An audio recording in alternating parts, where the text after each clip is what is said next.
दुनिया में सभी प्यार करते हैं। कुछ सफल होती है, कुछ असफल, कुछ एक तरफा होती है और कुछ दो तरफा होने के बावजूद टूट जाती है। लेकिन सिर्फ ये कहानियाँ यहाँ रह जाती हैं और ये लोग और किरदार एक दिन इस दुनिया को छोड़कर चले जाते हैं। मगर कुछ कहानियाँ ऐसी भी हैं जो मौत के बाद भी जिंदा रहती है, बल्कि मौत से ही उनकी शुरुआत होती है। साल था 2022 का फरवरी महीना। जुबिन ने एक महीने पहले ही अपनी नौकरी छोड़ी थी। जुबिन को लिखने का शौक था और इस शौक को ही वो अपना प्रोफेशन बनाना चाहता था। उसके लिखे गए ब्लॉग्स बहुत ही चर्चित हो रहे थे और पेंगुइन पब्लिशर्स के पास से उसको एक मोटी रकम मिली थी उसके अपकमिंग किताब के लिए। सुबह सुबह एक्सरसाइज ख़त्म करने के बाद जुबिन ने अपने लिए ब्लैक कॉफ़ी, 2 ब्रेड टोस्ट और एक सनी साइड अप पोच बनाया। ब्रेकफास्ट लेकर जुबिन अपने टेबल पर बैठा और कॉफ़ी की पहली चुस्की के साथ ही उसका फ़ोन बजा। जुबिन ने फ़ोन की तरफ देखा तो मिहिर का फ़ोन था। जुबिन और मिहिर बचपन के दोस्त थे। 4 साल की उम्र से उनकी दोस्ती है और उन्होंने सेम स्कूल से ही पास आउट किया है। बचपन में इनकी सुबह नॉर्थ कोलकाता के चहल पहल से शुरू होती थी और शामें गंगा घाट की शांति में ख़त्म होती थी। ऐसे ही एक एक दिन बीतने लगे और उनको पता भी नहीं चला कि ये एक एक दिन बीत कर कब 20 साल गुजर चुके थे। अब इनकी उम्र 24 साल थी। जुबिन को प्राइवेट बैंक में नौकरी मिल गई थी और मिहिर एक डॉक्टर बन चुका था। अपनी डॉक्टर की प्रैक्टिस करने के लिए मिहिर को अपने बचपन के दोस्त और अपने शहर को छोड़ना पड़ा और वो कोलकाता से असम चला गया। आज इस बात को 2 साल हो चुके थे कि मिहिर असम चला गया है और पिछले 2 साल से मिहिर जुबिन को फ़ोन करके एक ही बात दोहराता था कि भाई, हमने अपना बचपन एक कंक्रीट के जंगल में बिताया है। प्रकृति के साथ हमारा कोई वास्ता नहीं था।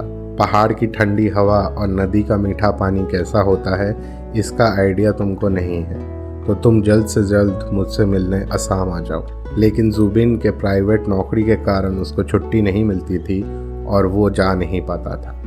तो आज का भी फ़ोन कोई एक्सेप्शन नहीं था। मिहिर ने अपनी सेम बात दोहराई, लेकिन इस बार कुछ अलग था क्योंकि जुबिन के पास नौकरी नहीं थी। उसने नौकरी छोड़ दी थी और अभी वो एक प्रोफेशनल राइटर बन चुका था। तो जुबिन ने भी इस बार अपने बचपन की दोस्त मिहिर की बात मान ली और फ़ोन रखते ही उसने 2 दिन बाद की ट्रेन टिकट्स बुक कर ली। जुबिन कोलकाता के मशहूर हावड़ा स्टेशन से ट्रेन लिया और शहर की सीमाओं से निकलते ही जुबिन ने देखा कि मिहिर की हर एक बात सच थी। आसपास का हवा भी बदल चुका था। जुबिन ने पहली बार अपनी ज़िंदगी में ऐसा हवा को फील किया और उसने शायद अपनी ज़िंदगी में पहली बार खुल के सांस ली। ट्रेन की डब्बी की छोटी सी खिड़की से जुबिन बाहर का नज़ारा देखता रहा। पहाड़, पर्वत, नदी, खेत उसके मन को तृप्त कर रही थी और जुबिन ये देखते देखते अपने ख्यालों में खो गया। 20 घंटा का सफ़र तय करने के बाद ट्रेन असम के स्टेशन पे आके रुकी। ट्रेन की खिड़की से जुबिन ने बाहर मिहिर का हंसता हुआ चेहरा देखा। जुबिन ने कहा, डॉक्टर साहब, मैं फाइनली आ गया। दोनों दोस्त स्टेशन के बाहर अपनी छोटी सी गाड़ी पे बैठे और पहाड़ों की छोटी पतली सड़कों से होकर एक छोटी सी गांव के तरफ वो जा रहे थे।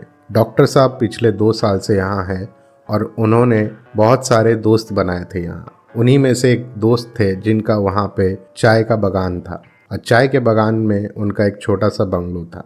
तो इस दोस्त ने जब सुना कि डॉक्टर साहब के बचपन के दोस्त उनसे मिलने आ रहे हैं तो वो उनको होटल में तो कतई नहीं रहने देते। तो आगे के कुछ दिन जुबिन और मिहिर ये चाय बागान के बंगलों में ही रहने वाले थे। अल्टीमेटली ये दोनों बंगलों में पहुंचे। मिहिर ने कहा जुबिन को कि तुमने इतना लंबा रास्ता तैर करके आए हो, सफ़र से तुम थक गए होगे, तुम जाकर फ्रेश हो जाओ, मैं यहाँ जो केयर टेकर है उनको नाश्ता लगाने बोलता हूँ। जुबिन अपना लगेज लेकर गेस्ट रूम में चला गया एंड फ्रेश होकर वो ब्रेकफास्ट टेबल में आ गया। दोनों बैठकर नाश्ता किए। उसके बाद डॉक्टर साहब ने कहा कि मुझे छोटा सा काम है, 2-4 पेशेंट्स को बस रेगुलर चेकअप के लिए देखना है, तुम तब तक आराम करो, आसपास घूमो फिरो, अगले 2 दिन मैं घर पे ही रहूँगा और तुमको पूरा असम दिखाऊंगा। तो जुबिन मान गया और मिहिर अपने काम पे निकल गए। जुबिन आसपास का नज़ारा थोड़ा देखा, लेकिन वो सफ़र से बहुत थका हुआ था तो वो आकर सो गया। दोपहर पार होकर शाम हो रही थी जब डॉक्टर साहब वापस आए और जुबिन को जगाया। वो दोनों चाय की चुस्की लेकर अपनी बचपन की बातों में खो गए और ऐसे ही धीरे धीरे शाम रात में बदली और वो दोनों उस दिन के लिए सो गए। अगली सुबह दोनों वापस ब्रेकफास्ट टेबल पे मिले और डॉक्टर साहब ने कहा जुबिन को कि आज मैं तुम्हें अपने सारे दोस्तों से मिलाऊंगा। तो शाम को डॉक्टर साहब ने एक छोटी सी पार्टी रखी थी जुबिन के लिए, जहां उसके असम के सारे दोस्त आने वाले थे। पार्टी बहुत अच्छी चल रही थी। अचानक जुबिन ने लॉन की तरफ देखा कि एक बूढ़ा सा आदमी जो लगभग 75-80 साल का होगा, वो खिड़की से अंदर की तरफ झांक रहा है। तो जुबिन ने अपने दोस्त डॉक्टर को कहा कि देखो बाहर शायद कोई तुमसे मिलना चाहता है। तो डॉक्टर साहब बाहर गए, जाकर देखा कि वो हजारी बाबू थे। तो डॉक्टर साहब ने उन्हें पार्टी में आने के लिए और अंदर आने के लिए इनवाइट किया, लेकिन हजारी बाबू अंदर आना नहीं चाहते थे। तो उन्होंने कहा कि आज तो आपके यहाँ बहुत सारे गेस्ट आए हैं, मैं कल सुबह आपसे मिलने आऊँगा। और ये कहकर वो वहाँ से चले गए। डॉक्टर साहब ने इस बात पे ज़्यादा इम्पोर्टेंस नहीं दिया, वो वापस पार्टी में आ गए। और पार्टी में एक ही बात हो रही थी कि जुबिन कैसा एक बहुत बड़ा राइटर बन चुका है, और वो सिर्फ ऐसा वैसा राइटर नहीं, वो एक हॉरर राइटर बन चुका है। उसके हॉरर ब्लॉग्स इंटरनेट पे ट्रेंडिंग हैं और पेंगुइन जैसा पब्लिशर उसको एडवांस दे चुका है एक अपकमिंग हॉरर बुक के लिए। तो ऐसे वाहवाही के बीच पूरी शाम बीत गई और सब गेस्ट अपने अपने घर चले गए रात को। अगली सुबह मिहिर और जुबिन अपने ब्रेकफास्ट टेबल पर मिले। वो अपना पूरा दिन का एक प्लान बना रहे थे और तभी डॉक्टर साहब का फ़ोन बजा। एक इमरजेंसी कॉल था, कोई पेशेंट बहुत ज़्यादा सीरियस हो गया था।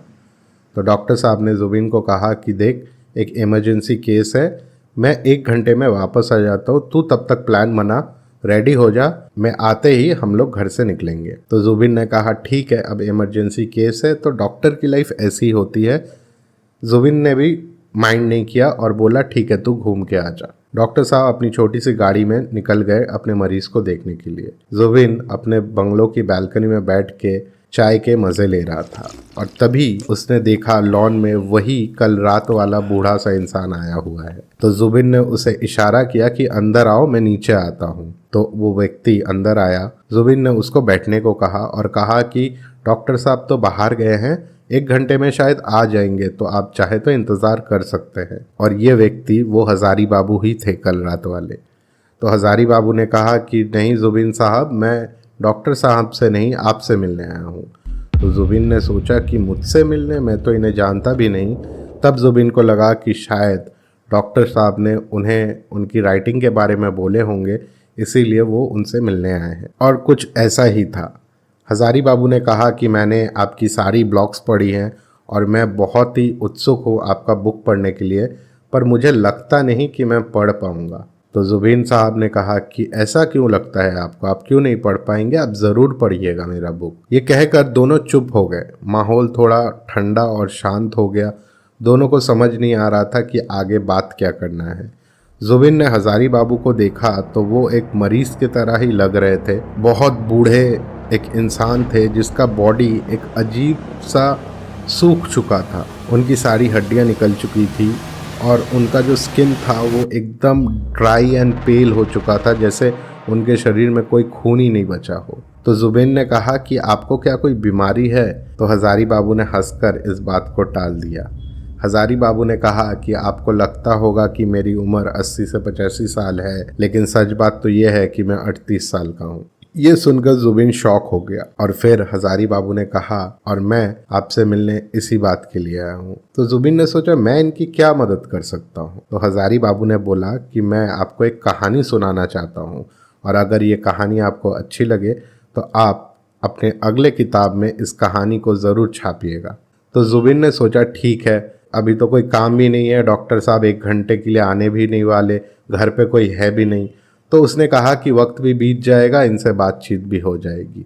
तो जुबिन ने हजारी बाबू को कहा कि चलिए आपकी कहानी बताइए। तो हजारी बाबू जो चेयर पे बैठे थे, उन्होंने उसके साइड वाले चेयर पे ऐसे देखा जैसे वहाँ कोई बैठा हो। उस तरफ देखकर उन्होंने मुस्कुराया और जुबिन की तरफ वापस देखने लगे। तो हजारी बाबू ने अपनी कहानी शुरू की कि मेरा उम्र अभी 38 साल का है और मैं जब 33 साल का था 5 साल पहले, तब मैं यहाँ आया था as a tea estate manager. लेकिन मैं बहुत इनएक्सपीरियंस था और मुझे सैलरी भी ज़्यादा मिलती नहीं थी। यहाँ पे रहना मेरे लिए थोड़ा मुश्किल हो रहा था क्योंकि मुझे कोई कमरा किराए पे मिल नहीं रहा था, क्योंकि यहाँ पे आबादी बहुत कम है और वो होटल का खर्चा मैं टान नहीं पा रहा था। तो जैसे तैसे गुजारा हो रहा था और हमारे ऑफिस में सब मुझे बहुत ही प्यार करते थे, लेकिन एक लड़की थी जो पहले दिन से ही मेरे प्यार में पड़ गई थी, आकृति यहाँ पे एक छोटा सा घर रेंट पर लेकर रह रही थी और उसे मेरे प्रॉब्लम्स के बारे में पता था। तो आकृति ने कहा कि हजारी बाबू, आप मेरे साथ आकर क्यों नहीं रहते? मैं तो रेंट पे रहती हूँ, तो आप मेरे साथ रेंट शेयर कर लीजिएगा। तो हजारी बाबू ने कहा कि तुम तो 1 BHK फ्लैट में रहती हो, वहाँ 2 जन ऐसे कैसे हम लोग रह सकते हैं? तो आकृति ने कहा, अगर मुझे कोई प्रॉब्लम नहीं है तो आपको क्या प्रॉब्लम है? आप आकर रहिए मेरे साथ यहाँ पे, मुझे कोई इशू नहीं है। तो हजारी बाबू को ये समझ नहीं आ रहा था, लेकिन फिर भी उन्होंने सोचा कि उनकी सैलरी इतनी कम है कि उनका गुजारा हो ही नहीं पा रहा है। तो उन्होंने डिसाइड किया कि 1-2 महीने के लिए वो आकृति के साथ शिफ्ट हो जाते हैं, उसके बाद वो कहीं और कोशिश करेंगे ताकि एक रेंट मिल जाए। तो हजारी बाबू और आकृति एक साथ रहने लगे। आकृति उनका सारा काम कर देती थी, कपड़े धोना, बर्तन मांजना, खाना बनाना, इवन कि रात को 2 बजे अगर हजारी बाबू उनसे कहते थे कि मुझे भूख लगी है, तो आकृति अपना नींद छोड़कर उठ के उनके लिए खाना बनाती थी। और इसी दौरान आकृति वो सेम ऑफिस में काम भी करती थी। हजारी बाबू को ऐसी अटेंशन की कभी आदत नहीं थी, उन्होंने अपनी ज़िंदगी में कभी ऐसा अटेंशन नहीं पाया है, उन्हें यह अच्छा ही लग रहा था। और उधर आकृति उनके प्यार में इतनी बावली हो चुकी थी कि उनके सिवा आकृति को और कोई दिखता ही नहीं था, वो अपना अस्तित्व ही धीरे धीरे भूल चुकी थी। ऐसे 1 साल बीत गया और हजारी बाबू को धीरे धीरे आकृति का बिहेवियर अच्छा नहीं लगने लगा, क्योंकि उनको लगता था कि यह पॉजेसिव हो रही है, हम लोग तो कोई ऑफिशियल रिलेशनशिप में भी नहीं है, तो फिर ये मेरे प्रति इतना पॉजेसिव क्यों? हजारी बाबू जानबूझ के आकृति का सबके सामने इंसल्ट करते, उसको भला बुरा कहते, उसको नीचा दिखाते, इवन तक कि वो आकृति को उस 1 BHK फ्लैट में, जो आकृति का ही फ्लैट था, वहाँ एक कोने में कर दिए थे कि ये छोटा सा जगह तुम्हारा है। पर आकृति खुशी खुशी सब कुछ मान ले रही थी। लेकिन धीरे धीरे हजारी बाबू के अंदर कुछ एनिमल इंस्टिंक्ट जागने लगा, उनको ये सब चीज़ में मज़ा आने लगा, उनको आकृति को हर्ट करने में मज़ा आने लगा। और ये मज़ा इस लेवल का बढ़ गया कि आखिर में एक दिन ऑफिस पार्टी के दौरान हजारी बाबू ने आकृति को दारू पिला के एक बालकनी से खाई में धक्का मारकर गिरा दिया और आकृति बहुत ही बुरी तरह घायल हो गई। आकृति 7 दिन तक हॉस्पिटल में पड़ी रही, पर हजारी बाबू उनसे एक बार भी मिलने नहीं गए। लेकिन अब ऑफिस के कलीग्स उनसे पूछने लग रहे थे कि आप क्यों नहीं जा रहे हैं और आप कब जाएंगे। तो इन क्वेश्चन से बचने के लिए हजारी बाबू आकृति से मिलने चले गए। जब वो मिलने गए, आकृति बहुत ही दर्द में थी, लेकिन हजारी बाबू का चेहरा देखकर आकृति के मुंह पे एक बड़ा सा स्माइल आ गया। आकृति जानती थी कि हजारी बाबू ने ही उन्हें धक्का मारा है, फिर भी उन्होंने हजारी बाबू का हाथ पकड़ लिया और कहा कि मेरा प्यार आपके लिए सच्चा है, आप मेरे से ऐसे छुटकारा नहीं पा सकते। मैं पिछले 1 साल आपका छाया बन के घूमी हूँ, आपका हर एक काम की हूँ, आपको दिल से प्यार की हूँ और आपको लगा कि मौत हमें अलग कर सकती है। मैं आपको वादा करती हूँ, मौत के बाद भी मैं आपका छाया ही बन के रहूँगी और आपको कभी नहीं छोड़ूंगी। ये कहकर आकृति अपनी आंखें बंद करके मुस्कुराते हुए लेट गई। हजारी बाबू वहाँ से चले गए।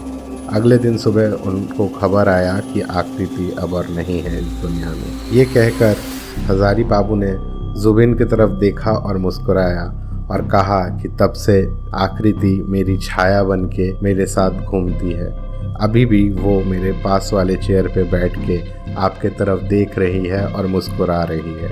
वो मेरे से बात भी करती है, वो मेरे कान में आके बहुत सारी बातें बताती है। और आकृति के मौत के बाद से ही मैं धीरे धीरे ऐसे सूखने लगा हूँ, मेरा बॉडी सूखने लगा है, मुझे बीमारियाँ पकड़ रही है।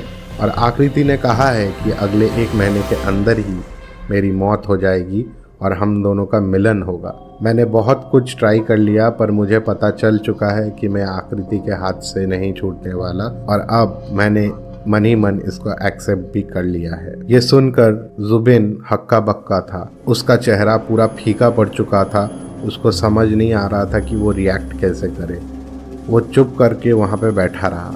हजारी बाबू ने कहा कि मैं समझ सकता हूँ आप क्या चीज़ से गुजर रहे हैं, आप शॉक में हैं, लेकिन आप डरिए मत, आकृति आपका कोई बुरा नहीं करेगी, वो सिर्फ मेरे पीछे है और वो जन्म जन्म तक मेरे पीछे ही रहेगी। ये बोलकर हजारी बाबू अपने चेयर से उठे, हाथ जोड़कर नमन किया जुबैन को और वहां से चले गए। जब हजारी बाबू उस घर से निकले, जुबैन दौड़ के बालकनी में गया देखने के लिए कि वो घर से निकल गए हैं कि नहीं। उसने देखा कि हजारी बाबू रास्ते से जा रहे थे और सूरज की रोशनी में उनके पीछे एक नहीं बल्कि 3 शैडोज थी, जिन्हें हिंदी में छाया कहा जाता है। एक तो हजारी बाबू की थी, एक आकृति की थी और एक जो जुबैन को भी नहीं पता किसकी थी।